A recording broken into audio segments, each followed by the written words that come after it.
이석수 특별감찰관이 우병우 민정수석을 수사 의뢰한 가운데 청와대가 감찰 내용 유출 의혹에 대해서 중대 위법 행위라며 강하게 비판을 했습니다. 새로운 국면을 맞은 우병우 수석 논란 짚어보도록 하겠습니다. 두 분을 모셨습니다. 김병민 여의도 연구원 정책자문위원 그리고 윤태곤 더모아 정치분석실장 나오셨습니다. 어서 오세요. 네, 우병우 수석 의혹이 이석수 감찰관 의혹으로 복잡하게 얽히고 설키게 돌아가고 있습니다. 지금 정치권의 입장도 상당히 복잡해지고 있는 것 같습니다. 주제 보시죠. 감찰 내용을 특정 언론에 유출하고 서로 의견을 교환한 것은 묵과할 수 없는 사안으로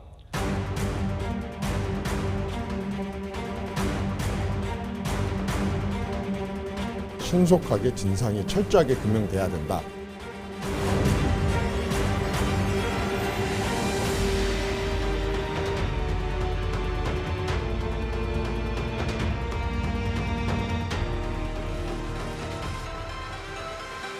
코끼리를 바늘로 찔러 죽이는 방법이 세 가지가 있다. 죽을 때까지 찌르는 방법을 선택해서 우병우 민정수석이 첫 보도 이후 33일째 계속해서 바늘을 찌르고 있습니다. 토요일, 일요일은 SNS를 통해서 찔러댔습니다. 우사인 볼트식 신속한 수사를 하는 것이 저희들의 공식적인 요구입니다. 민정수석 완장차고 황제 감찰을 받았지만은 오늘 중에 해임을 하는 것이 우병우도 살고 우병우 가족도 살고 검찰도 살고 대통령이 국정을 수행하는 데 도움이 될 것이다. 우리는 계속해서 바늘을 찔러내겠습니다.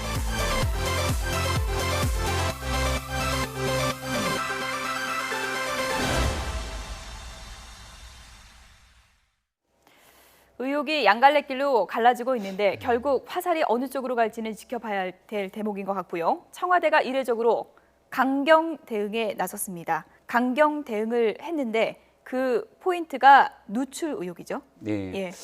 예상 외로 굉장히 정말 강경한 대응을 했습니다. 오늘 아침자로 보도된 그 청와대 홍보수석의 이야기를 들어보면은 그 내용이 좀 상당히 심각하다고 할 수 있을 정도로 강경한 대응을 했는데 이렇게 하게 된 대응, 그 대응의 원인에는 아마도 결국은 이 우병우 수석에 대한 문제가 촉발된 것이 어디서부터 비롯된 것인가, 이게 혹시나 뒤에 있는 배후에 무언가가 있는 게 아닌가라고 하는 의혹들을 철저하게 밝혀야 된다라는 얘기를 하고 있거든요.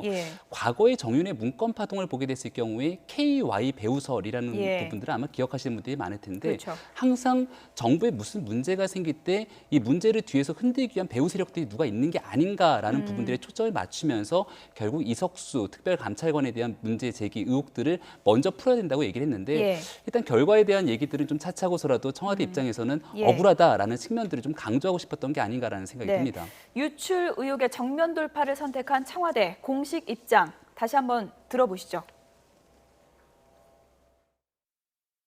감찰 내용을 특정 언론에 유출하고 특정 언론과 서로 의견을 교환한 것은 특별감찰관의 본분을 저버린 중대한 위법 행위이고 묵과할 수 없는 사안으로 국기를 흔드는 이런 일이 반복돼서는 안 되기 때문에 어떤 감찰 내용이 특정 언론에 왜 어떻게 유출되었는지를 밝혀져야 합니다.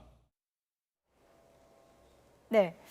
유출 의혹 과정이 철저하게 밝혀져야 된다. 오늘 또 한 시민단체가 또 감찰관을 고발하기도 했고요. 이렇게 되면서 검찰이 상당히 좀 곤혹스러운 상황에 놓였습니다. 그렇죠. 지금 이석수 특별감찰관이 우병우 수석에 대해서 수사 의뢰를 했지 않습니까? 감찰관의 자격으로 법적인 절차를 밟아서. 그런데 오늘 아까 이제 홍보수석의 이야기를 들어보면은 제가 주목한 지점이 두 가지인데 첫 번째는 그 어미가 밝혀져야 한다예요. 이석수 감찰관이 밝혀라가 아니라 이것이 이제 타인에 의해서 수동태죠. 밝혀져야 한다. 그럼 그게 어디겠습니까? 검찰이죠. 거기다 이제 우리가 많이 봤던 포맷들이 있어요. 좀 보수적인 시민단체에서 어디에 좀 고발을 하고 좀 뭐 진보적인 곳이라든지 야당 쪽 인사들에 대해서 좀 검찰이 즉각 수사를 하고 이런 포맷이 있었는데 방금 말씀하신 대로 또 시민단체가 이석수 감찰관에 대해서 고발을 해놓은 상태고 예. 그다음 홍보수도 이런 식으로 이야기를 했단 말입니다. 그럼 사실상 이제 수사 의뢰인 거죠. 그럼 검찰 입장에서 어떻게 되느냐? 두 가지를 다 받았습니다, 지금. 그러면 이 중에서 예를 들어서 예. 가정을 한번 해보죠. 이석수 감찰관의 이 문제에 대해서만 먼저 수사를 한다. 과거에 예. 많이 우리가 봤던 것처럼 저는 그렇게 되면은 지금 뭐 김순환 검찰총장의 이 욕먹고 말고의 문제가 아니라 검찰 조직 자체가 예. 정말 크게 흔들릴 것이다. 검찰 내부에서도 반발이 많이 터져 나올 겁니다. 그러니까 검찰은 지금 뭐 정권에 충성하고 말고의 문제가 아니라 안 그래도 예. 검찰 개혁 요구가 높은데 이걸 감당할 수 없는 사태까지 이를 수 있겠죠. 그러면 또 거꾸로 이건 일단 좀 뭉개놓고 우수석에 대한 수사 의뢰만 먼저 한다. 예. 그럼 이제 뒤통수가 정말로 따끔따끔하겠죠. 예. 검찰로선 정말로 어려운 짐을 짊어진 네. 상황이 이게 이제 제가 본 첫 번째 포인트고 예. 두 번째는 아까 말씀하신 이제 국기문란 계속 이야기했는데 아까 김병민 위원도 말씀하셨지만은 청와대가 국기문란을 이야기한 것은 그 정윤회 문건 사태 때입니다. 우리가 사실 국기문란이라고 생각한다면은 큰 방산비리라든지 예컨대 지금 뭐 국책은행이 산업은행과 연계된 대우조선해양의 뭐 수조 원대 분식이라든지 이런 데 대해서는 국기문란이라고 말한 적이 없어요. 예. 이 두 사건의 공통점이 뭐냐? 아까 김 의원도 말씀하셨지만은 여권 내에서의 내분이라는 겁니다. 예. 그 정윤회 문건 파동 때도 그래가지고 이 조홍천 비서관을 기소하고 근데 이분이 결국 야당에 가지고 야당 국회의원까지 됐고 예. 지금도 보면은 뭐 이석수 감찰관에 대해 가지고 그때하고 너무나 유사해요. 그러면 이제 청와대에서 보는 국기문란의 사건들은 예. 내부 기강이 서지 않는 거, 예. 뭐 한때 뭐 배신의 정치 이런 말도 있었습니다만 그런 부분에 대해서 국기문란이라고 하는데 예. 그게 과연 국민들이 볼 때 설득력이 있을 것인가? 저는 예. 되게 회의적입니다. 네. 지금 이 뉴스를 기사를 통해 보는 분들은 많은 분들이 이런 질문을 합니다. 도대체 복잡해서 이제 의혹이 너무 커지다 보니까 네. 정신이 하나도 없다, 이해도 안 간다 이런 분들이 많은데요. 지금 이제 검찰 입장에서 상당히 이제 곤혹스러운 입장에 놓였다고 조금 전에 분석을 해주셨는데 박지원 이제 비대위원장이 번개보다 빠르다는 우사인 볼트보다 빠른 수사를 기대한다 이렇게 말했는데 현실적으로는 수사가 제대로 되겠느냐 이런 우려가 큽니다. 네, 그런 예. 걱정이 크고 사실상 지금 이석수 특별감찰관을 건드리는 바람에 예. 말씀하신 것처럼 굉장히 논점이 좀 흐려지는 측면들이 예. 있거든요. 근데 그런 부분들을 벗어나서 일단은 우병수석에 대한 문제를 정확히 봐야 되는데 예. 두 가지로 볼 수 있습니다. 일단 첫 번째로 특별감찰관이 수사를 의뢰한 부분들은 크게 우병우수석의 아들 문제, 그러니까 예. 병역의 특례에 대한 뭐 이렇게 혜택을 줬다라는 부분이 첫 번째 거고요. 이른바 꽃보직 전출 의혹이요. 전출 예. 논란이고 두 번째는 가족 기업이라고 볼 수 있는 정강이라는 회사를 통해서 우리가 많이 들어봤던 그런 외제차들을 사용했던 부분들을 볼 수 있는데 예. 요거는 이제 우병우 수석이 민정수석으로 재임하는 시절 동안 있었던 문제이기 때문에 한 가지가 있는 거고 두 번째는 시민단체가 고발한 사건들이 있습니다. 예. 이게 바로 우병우 수석에 대해서 가장 크게 의혹이 제기됐던 강남 땅에 대한 특히 예. 뭐 매매 의혹이라든지 이런 부분들이 있는데 여지까지 검찰에서 이러한 시민단체 고발 사건들에 대해서 제대로 된 수사 과정들이 아직 진행되지 않았기 때문에 예. 검찰이 과연 현직 민정수석의 자리에 있는 우병우 수석에 대한 수사가 명확하게 이루어질 수 있는가에 대해서는 의문을 제기하는 사람들이 많습니다. 네.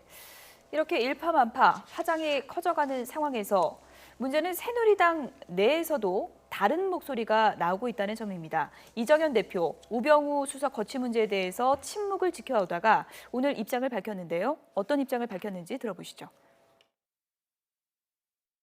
또 새로운 게 이번에 감찰관도 제기됐고 또 우 수석에 대한 것도 제기됐고 그다음에 검찰이 이제 수사 의뢰를 했기 때문에 그러지 않습니까? 우선은 진상이 저는 신속하게 진상이 철저하게 규명돼야 된다. 네, 우선은 진상 규명이 우선이다. 그러니까 지금 사실상 사퇴하는 것은 옳지 않다. 이렇게 입장을 밝힌 거고요. 저것은 뭐 예. 입장 표명이라고 볼 수도 없는 거죠. 원론적인 아까 입장인가요? 예. 그러니까 우수석이 지금 사퇴해야 됩니까라는 질문에 대한 저 답이지 않습니까? 그건 지금 사퇴 안 해야 된다라는 대답으로 해석을 해야 하는 게 맞는 거죠. 아까 박지원 대표 이야기에서 뭐 33일째, 38일째 이야기하는데 아니 여기서 더 진상 규명을 뭘 어떻게 하겠다는 건지 그럼 이정현 대표 말씀대로라면은 예. 만약에 검찰에 의해서 기소가 된다고 해도 그건 진상 규명이 되는 게 아닙니다. 왜냐하면 법원의 판결을 받아야 진상 규명이 예. 되는 거 아닙니까? 그것도 1심도 아니에요. 2심, 3심까지 가야 되는 건데 박 대통령 임기 다 끝나죠. 그동안에는. 그러니까 지금 이정현 대표는 청와대가 오늘 아침에 말한 거에 대해 가지고 보조를 맞추고 있는 거죠. 물론 거기에 내가 100% 동의한다라고는 말은 못 하겠지만은 예. 그게 거꾸로 뭐 애둘러 가지고 보도를 맞추는 것인데 예. 아까 제가 검찰도 어려워졌다라고 말씀드렸지만은 이정현 수석도 되게 어려운 입장일 겁니다. 만약에 이정현 수석이 계속 홍보 수석이라든지 예. 예컨대 지금 이분이 최고위원 정도다라고 해도 좀 더 자유롭게 뭐 청와대를 엄호할 수 있을 건데 네. 당 대표지 않습니까? 대표가 안 그래도 요 며칠간 보면은 예. 뭐 홍보수석 같다 이런 이야기도 듣는데 이러지도 못하고 저러지도 못하고 그렇다고 해가지고 뭐 속마음은 모르겠습니다만 강하게 비판하기도 어렵겠죠. 예. 그런데 문제는 정진석 원내대표 어젯밤에 SNS에 입장을 올리지 않았습니까? 네. 사실상 사퇴해야 한다는 입장을 올렸는데 원내대표랑 당대표랑 다른 얘기하면 어떤 게 당론이라고 봐야 되는 겁니까? 이게 참 어려운 문제에 예. 봉착된 것 같은데요. 일단은 정진석 원내대표 같은 경우는 흔히 별명을 거당팔이라고도 얘기를 하지 않습니까? 그러니까 거칠어 보여도 당수가 8단이다라는 얘기까지 예. 하게 되는데 정진석 원내대표가 이와 같은 얘기를 하게 되는 데는 결국은 당신과 민심을 좀 반영한 결과가 아닌가라는 생각을 할 수 있거든요. 친박 핵심 의원들 일부라고 할 수 있는 분들 그리고 현재 이제 현직 최고위원들은 대다수가 친박계 의원들로 구성이 돼 있기 때문에 청와대의 기류에 맞춰서 어느 정도 방어적인 조치를 취하는 모습들을 보이고 있지만 실제 새누리당을 지지하고 있는 당원들의 입장이라든지 민심의 여러 가지 정황들을 봤을 때 과연 우병우 수석을 끝까지 지켜주는 게 맞는 것인가에 대해서는 여러 가지 정황상 다른 논의들이 되고 있는 거거든요. 예. 여기 대해서 한 가지 더 불을 붙이게 된 사람 중에 하나가 김도읍 원내수석 부대표일 텐데 네. 이분 같은 경우는 대표적인 친박 의원으로 알려져 있는 분이거든요. 근데 김도읍 원내수석 부대표조차도 사실상 이제는 우병우 수석이 거취를 정리하는 게 맞다라고 얘기를 예. 하고 있습니다. 저는 여기에 대한 배경에는 이분에 대한 전직의 그 상황들을 좀 볼 필요가 있다고 보는데 부장검사 출신이거든요. 예. 앞서 윤태곤 실장님이 말씀하신 것처럼 현직 검찰 입장에서도 굉장히 곤혹스러운 상황일 거고 법조계의 상황에서 봤을 때 네. 민정수석으로 현직에 있는 상황에서 검찰 수사를 받는 게 과연 바람직한 일인가를 봤을 때는 예. 우병우 수석에 대해서 무조건적인 여당 입장이라고 옹호하기에는 좀 어려움이 있는 그런 상황을 애들로서 표현한 결과로 보여집니다. 네. 정진석 원내대표가 사퇴해야 한다라는 입장을 밝히니까 그럼 대표랑 다른 거 아니냐 이렇게 해서 이제 기자들이 물어보니까 정진석 원내대표가 다 상의했다. 정무수석과도 다 얘기했다라고 네. 했는데 김재원 청와대 정무수석이 펄쩍 뛰었다고 합니다. 나랑 상의한 적이 없다. 김재현 수석은 이런 예. 거죠. 들었다. 들었다. 항의를 한 건 예. 아니고 페이스북에 글을 올린다라고 들어가지고 내가 예. 이걸 뭐 언론에도 말했냐라고 그걸 했을 뿐이지 그러니까 정진석 원내대표 이야기 내가 이야기했는데 예. 뭐 반대하거나 이런 거 없더라. 예. 라니까 정진석 원내대표는 그걸 상의로 생각하는 것이고 예. 김재원 정무수석 같은 경우엔 그냥 나는 통보만 받았을 뿐이다로 이야기하는 예. 건데 이야기했다, 상의했다. 그렇죠. 이게 의미가 좀 다르게 봐야 되는 거군요. 예. 근데 이제 김재원 수석도 예. 제가 그 이정현 대표 말씀드린 것처럼 되게 곤혹스러울 겁니다. 저분도 예. 검사 출신인데다가 원래 이제 친박이지만은 꽤 합리적인 분으로 알려져 있는 분인데 예. 정진석 원내대표하고도 지금 이렇지만은 어제 새누리당에서 첫 번째 그 대변인 논평이 나올 때 그 직전에 정무수석이 당에 갔다는 거 아닙니까? 그래서 대표도 만나고 결국 그럼 대변인의 그 청와대하고 보조를 맞추는 논평에는 청와대 입김이 들어간 걸로밖에 우리가 해석을 할 수 없죠. 그럼 이제 김재원 수석은 어찌됐건 이거를 감당하는 식으로 그럼 예. 제가 친박계에서도 사실은 내심으로 부글부글할 게 우병우 한 명은 뒤치다거리 하려고 당대표, 정무수석 다 고생하고 있는 거지 않습니까? 우병우 이분은 뒤에 들어가가지고 나는 해명 안 한다라고 해서 입 딱 닫고 있고 이게 지금 답답하지 않겠습니까? 네. 뭐 정진석 원내대표와 김재원 수석이 이제 주고받은 휴대전화 문자 메시지 내용은 오늘 김재원 정무수석이 기자들에게 이제 얘기를 했습니다. 조금 전에도 이제 보셨는데요. 정진석 원내대표가 그러니까 SNS에 글을 올린 다음에 문자를 보냈다는 거죠. 우수석 사퇴 촉구 뜻을 밝혔습니다. 하니까 언론에 말씀하신 것인가요? 이렇게 물어보니까 김도읍 수석이 먼저 언론에 밝혔고 저는 방금 전 페이스북에 올리고 당대표에게도 알렸습니다. 그러니까 네. 상의한 건 아니고 알린 거군요. 알린 게 맞는 거죠. 예, 알린 게 맞는 거고 왜냐하면 이게 상의를 했다 그러면은 김재원 청와대 정무수석 입장에서 굉장히 곤혹스러운 입장에 처할 거기 때문에 이 메시지까지 공표를 한 게 된 것이고 정진석 원내대표 입장에서도 내가 나름대로 역할을 했다라고 할 수밖에 없는 게 지난번 혁신 비상대책위원회를 구성하는 과정에서 친박계의 공세에 몰려갖고 굉장히 위기에 처했던 과정들이 있거든요. 본인이 하는 말 한마디 한마디가 청와대와의 교감이 형성되지 않은 상태에서 하는 메시지들이 오히려 역공으로 다가올 수 있기 때문에 거기에 대한 방어 조치를 취했다라고 볼 수 있을 거고 그런 측면들 때문에 앞서 말씀드린 것처럼 정진석 원내대표가 거당팔이라는 별명을 받게 되는 이유이기도 하다. 그래서 이른바 낀박으로서의 고민이 있었을까요? 낀박으로서의 고민이 있겠지만 이제는 스스로의 정체성을 좀 찾아갈 때가 됐다라고 저는 보여지고 그 과정에서 가장 중요한 거는 지금 현재 그 여당의 입장이 단순하게 청와대 출장소로 비춰지게 된다라면은 이거는 굉장히 불편한 일이 될 수밖에 없는 상황일 거고 정진석 원내대표가 봐야 되는 것들은 결국은 앞서 말씀드린 것과 같이 정말 도처에 퍼져 있는 민심과 당심을 어떻게 담아낼 수 있는 그릇이 될 것인가를 고민하게 될 겁니다. 만약에 이번 지도부가 친박의 세대 지도부가 구성되지 않았다라면 정진석 원내대표가 이 같은 고민하지 않았을 텐데 현재로서는 유일하게 당에 있는 지도부 중에서 제대로 된 당심과 민심을 담아낼 수 있는 목소리의 전달자가 현재로서는 정진석 원내대표밖에는 없을 수밖에 없다라고 보여지는 거죠. 지금 정리를 해드린 것처럼 이정현 당대표는 사실상 지금 우병우 수석 사퇴는 아니다라는 입장이고 반면에 정진석 원내대표는 지금 사퇴를 해야 한다라는 입장입니다. 이런 가운데 김도읍 원내수석부 대표도 사퇴에 힘을 싣는 발언을 했습니다. 들어보시죠. 우병우 수석 입장에서는 특별감찰관의 일련의 행태에 대해서 불만이 있을 수가 있거나 하면 억울할 수도 있겠지만 어찌되었건 지금 공이 검찰로 넘어간 상황에서는 조금 우병우 수석이 빨리 고민을 해봐야 될 것 같습니다. 네, 결단을 촉구해야 한다는 정진석 원내대표 발언에 힘을 실어준 걸로 해석해 볼 수 있을 것 같은데 한 가지 궁금한 게 있습니다. 지금 사퇴해야 된다는 입장을 밝힐 때요. 이게 공식석상에서 회의 자리에서 얘기할 게 많지 않습니까? 그렇죠. 그럴 때 얘기 안 하고 왜 SNS나 언론을 통해서 이렇게 얘기를 하는 걸까요? 일단 회의가 그 이정현 대표가 이걸 예견하고 했는지 모르겠지만은 비공개로 하기로 했지 않습니까? 최고위원회의 비공개죠. 기자들 나가주세요. 이렇게 하고 말하자면 진행하죠. 대표만 발언권이 있는 겁니다. 그렇기 때문에가 첫 번째고 그리고 참 저는 이제 그 일반 플랫폼이라 하죠. 이걸 정진석 원내대표 되게 고민을 했을 것 같아요. 이걸 가지고 그럼 정론관에서 뭐 기자회견을 한다. 아니 원내대표실로 기자들 쭉 불러가지고 카메라 앞에서 한다. 그것은 사실상 청와대 너무나 대놓고 반기를 드는 행위가 되는 것이고 본인 입장에서는 아까 이제 김재원 뭐 정부수석한테 상인지 통보인지는 모르겠지만은 나는 그래도 예의도 갖추고 뭔가 이렇게 낮춰가지고 톤 다운하면서 대신에 컨텐츠는 전달할 걸 다 했다. 이런 식을 갖춘 거 아니겠습니까?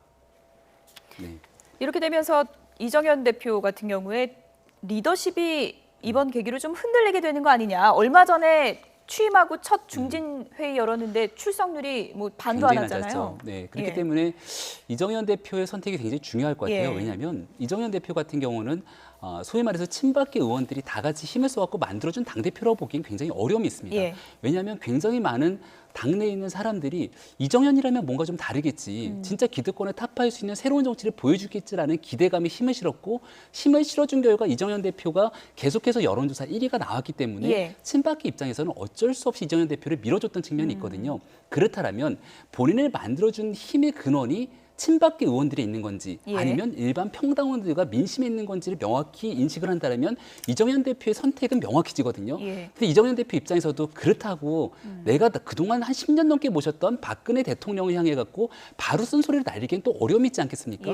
이럴 때일수록 아주 빠르게 결단하고 행동해야 되는데 저는 이런 상황일수록 당원들 전체에 대해서 한번 여론조사를 돌려보는 건 어떨까라고 제안도 좀 드리고 싶어요. 그렇다면 실질적인 새누리당 당원들은 우병우 수석 문제에 대해서 이거를 어떻게 처리해야 되는지에 대한 결과가 나올 것 아닙니까? 이렇게 민심을 좀 들어가는 과정들을 거쳐서 그러한 민심의 힘을 받아갖고서는 당대표 역할을 공정하게 수행한다면 거기에 대해서 누가 비난하는 사람이 있을까라는 생각이 듭니다. 정진석 원내대표는 뭐 대부분의 의원들은 사퇴해야 한다는 생각이다라고 했는데 그 당심이 정진석 원내대표가 말한 대로일지 또 그게 어떻게 또 수렴이 돼서 이제 표현이 될지 지켜봐야 될 부분인 것 같고요. 지금 여당이 이렇게 사퇴해야 된다, 아니다 갈라지고 있는 상황에서 야당은 공세 수위를 한층 더 높였습니다. 야권의 목소리 들어보시죠. 현직 민정수석이 사법기관의 조사 대상이 되는 헌정사상 초유의 일이 발생했는데도 버티기로 일관한다면 누가 이 정권을 믿고 따르겠습니까? 대통령께서 이제 나서야 합니다. 대통령이 임명한 특별감찰관이 위법한 정황이 상당하다고 판단해서 수사를 의뢰했는데 이 정도면 이제 민간인 신분으로 돌아가서 정정당당하게 수사를 받으라고 대통령이 민정수석에게 권유해야 할 때입니다. 이런 엉터리 같은 수작을 또 청와대가 시작한다고 합니다. 우병우 일병 구하기를 계속하고 특별감찰관을 압박하는 일은 있어서는 안 됩니다.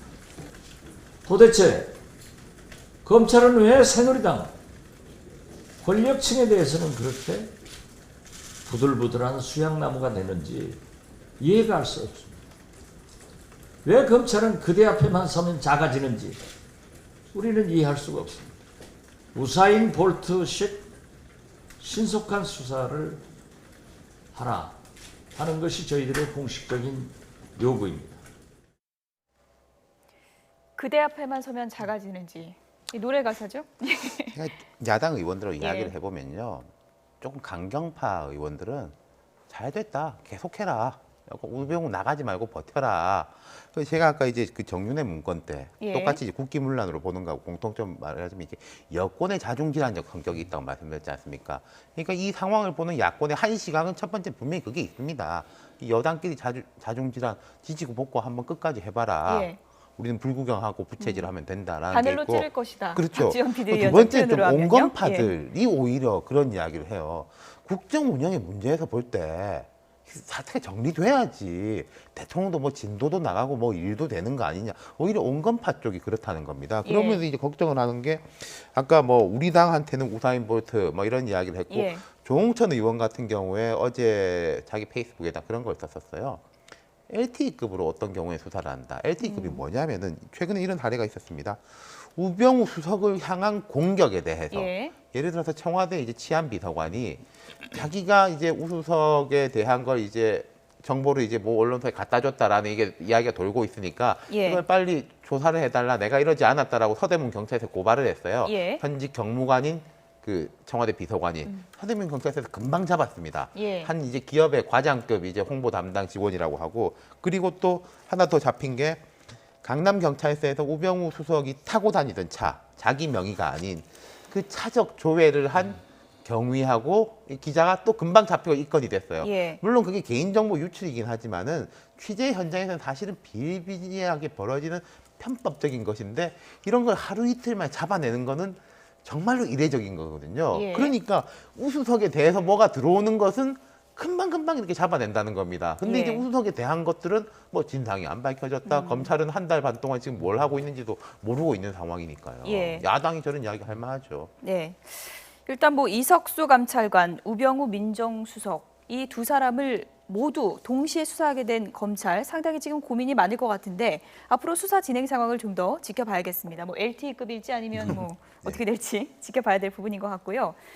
뭐 바늘로 찌르겠다 이렇게 여권을 향해서 요즘 맹공을 하고 있는 박지원 국민의당 비대위원장이 오늘 누군가를 찾아갔다고 합니다. 누군가를 찾아갔는데 여러 가지 정치적 해석이 나오고 있습니다. 화면 보시죠.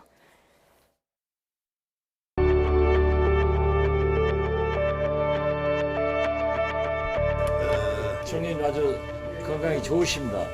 좋은 게 뭐예요 지금 억지를 일어났는데. 아 죄송합니다. 제가 총리님으로 모실 때 얼마나 저한테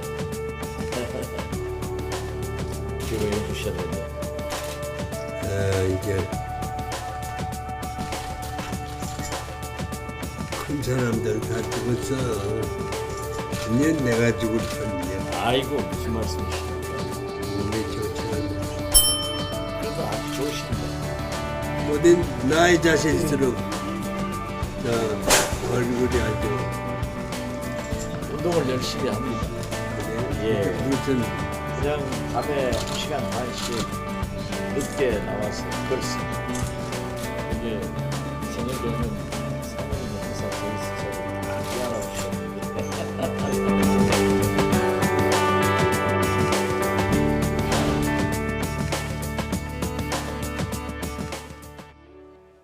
한때 DJP 연합의 추억을 떠올리면서 찾아가지 않았을까 하는 생각이 드는데 김종필 전 총리가 안철수 전 대표 데려와서 냉면 먹자 이랬다고 합니다. 예, 냉면은 왜 먹자고 했을까요? 굉장히 정정하신 것 같아요. 예. 그러면서 두 분이 만나면서 국민의당에서는 가장 유력한 대통령 후보가 누구야라고까지 물어봤다라고 합니다. 예. 과거 DJP 연합에서 한 분은 총리로, 한 분은 또 장관으로 같이 인연을 맺었던 적이 있기 때문에 저는 정치인의 모든 행보의 발걸음에는 다 그 이유가 있다고 보여지는데 박지원 지금 현재 비상대책위원장이 김종필 전 총리를 찾아간 데에도 분명한 이유가 있다. 그 예. 이유는 결국 내년도 대통령 선거를 앞두고 현재 국민의당의 상황으로는 혼자만의 집권이 어렵기 때문에 어딘가와의 연정을 염두에 두는 게 아닌가라는 생각이 예. 들었고요. 김종필 전 총리는 참 진짜 굉장히 연세가 그렇게 드셨음에도 불구하고 아주 노련한 정치인은 분명하다는 생각이 예. 들었던 게 과거 나경원 의원이 원내대표 선거에 출마했을 때 김종필 전 총리를 예방했을 때도 굉장히 격려하고 덕담을 해줬거든요. 본인의 직계 제자라고 볼 수 있는 정진석 원내대표와의 경쟁자였음에도 불구하고 좋은 예. 얘기를 늘 해줬거든요. 그래서 지금 이 자리에서 반기문 현재 예. 그 유엔 사무총장에 대한 얘기는 나오진 않았지만 예. 그럼에도 불구하고 할 수 있는 여러 가지 덕담을 해주면서 모든 가능성을 열어놓는 모습을 보이는데 예. 저는 이런 상황들을 보면서 결국은 국민의당이 내년도 대통령 선거에서는 어딘가와 손을 잡고 연정을 하는 과정들을 거치겠지만 그 가능성을 굉장히 폭넓게 열어두고 있구나 뭐 이런 측의 해석이 네. 가능하지 않을까 생각됩니다. 박 전 비대위원장이 오늘 어떤 얘기 나눴냐 기자들이 물어보니까 뭐 반기문의 비읍자도 안 나왔다 이렇게 얘기를 했다고 하는데 아무래도 충청 대망론을 의식하지 않았을까 싶은데요. 저는 그렇게 생각해요. 예. 어제가 그 김대중 전 대통령 7주기였습니다. 예. 그리고 오늘 찾아갔어요. 그럼 다들 DJP 연합을 떠올릴 수밖에 없지 않습니까? 저는 예. 이 시점이 이제 절묘하게 잡은 게 박지원 그 비대위원장에게 정치적 이제 감각이라고 보는데 예. 이 DJP 연합이라는 건 결국 JP 충청권이 종속적인 것이죠. 그런 부분에 대한 좀 인식이라든지 뉘앙스를 심어주려고 하는 것 같고 호칭에서도 그런데 보면은 아까 계속 총리님이라고 부릅니다. 예. 반기문 유엔 사무총장이 보낸 친서를 보면은 예. 총재님이라고 돼 있어요. 예. 총재라는 건 자민련 총재지 않습니까? 예. 충청의 맹주, 한 정치 집단의 우두머리로서의 총재님. 예. 정진석 원내대표 같은 경우에는 총재님이라고 불러요. 예. 근데 호칭에도 의미가 있는 박지원 거군요. 예. 비대위원 계속 총리님이라고 예. 해요. 총리는 뭡니까? 대통령 밑에 총리잖아요. 예. 대통령은 DJ. 예. 그래서 저는 이제 그 부분이 있는 것 같아요. 그 각인시킨 게 그 JP 김종필 전 총리의 역할이 조금 약간 축소시키는 듯한 예. 느낌도 저는 받고 있습니다. 예. 김종필 전 총리라고 하겠습니다. 김종필 전 총리가 박 전 비대위원장에게 뭐 주말에 냉면 먹자 그랬더니 지역구 네. 갑니다. 그랬더니 그럼 돌아와서 안철수 전 대표랑 냉면 먹으러 가자라고 했습니다. 네. 냉면 먹으러 셋이 가면 어떤 얘기 할까요? 저는 그 뭐 냉면 먹으러 가서 여러 가지 얘기를 예. 하시겠습니다만은 같이 대화 나눴던 부분 중에 이 얘기를 했거든요. 안철수 전 대표가 끊임없이 설득하고 또 설득해야 된다는 얘기를 했는데 굉장히 많은 관심을 갖고 있는 것 같아요. 그래서 굉장히 중요한 지적을 얘기를 해줬고요. 그렇기 때문에 안철수 전 대표가 현재 대통령 후보로서 아직까지 넘지 못하고 있는 선을 넘기 위해서 해야만 하는 정치적인 덕담들을 여러 가지를 건넬 것 같은데 예. 그게 바로 오늘 얘기가 나왔던 것처럼 끊임없이 국민들을 향해서 설득하는 과정을 거쳐야 된다. 굉장히 귀담아들의 얘기라고 보여집니다. 네. 아무래도 이제 정치적 무게감이 있는 두 분의 만남이다 보니까 뭐 호충 연대론이다 이런 얘기까지 좀 나왔는데요. 앞으로 이 만남의 의미가 어떻게 진전될지 두고 보겠습니다. 김병민 여의도 연구원 정책자문위원 그리고 윤태곤 더모아 정치분석실장 두 분이었습니다. 고맙습니다.